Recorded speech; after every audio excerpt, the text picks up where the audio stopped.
99% लोग अपनी शक्तियों का, अपनी पावर्स का जो ईश्वर ने उन्हें दी हैं दुरुपयोग करते हैं। 2 पावर्स हमें मिली हैं, एक चिंतन की शक्ति, सोचने की शक्ति और कर्म करने की शक्ति। प्राय लोग अपनी शक्तियों का उपयोग जिस प्रकार करना चाहिए वैसे नहीं करते, उसका दुरुपयोग करते हैं। जिसका चिंतन करना चाहिए उसके लिए तो कर्म करते हैं, और जिसके लिए कर्म करना चाहिए उसका चिंतन करते हैं, और दोनों में ही वो असफल रहते हैं। ना उन्हें संसार मिल पाता है, ना उन्हें भगवान मिल पाता है। संसार और सांसारिक भोगों के लिए चिंतन करना आवश्यक नहीं है, उनके लिए कर्म करने की आवश्यकता है। आप कर्म कीजिए, दूसरों के जितना काम आओगे उतना ही दुनिया आपको चाहेगी।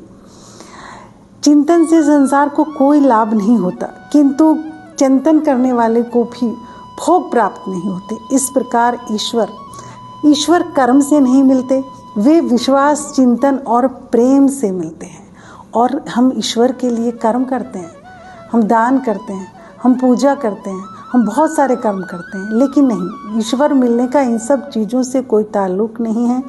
ईश्वर विश्वास, चिंतन और प्रेम से मिलते हैं।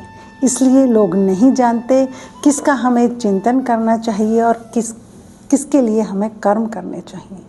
हमेशा संसार के लिए कर्म करें। आप संसार के जितने काम आओगे संसार आपका होगा। और रही ईश्वर की बात, ईश्वर से आप प्रेम करें। और गलती हमसे ये होती है कि हम संसार से प्रेम करने लगते हैं, उसका चिंतन करने लगते हैं, जो कि बिल्कुल बेकार है। आपको दुख के सिवा कुछ नहीं मिलेगा। संसार के लिए तो सिर्फ उनके काम आना ही काफ़ी है।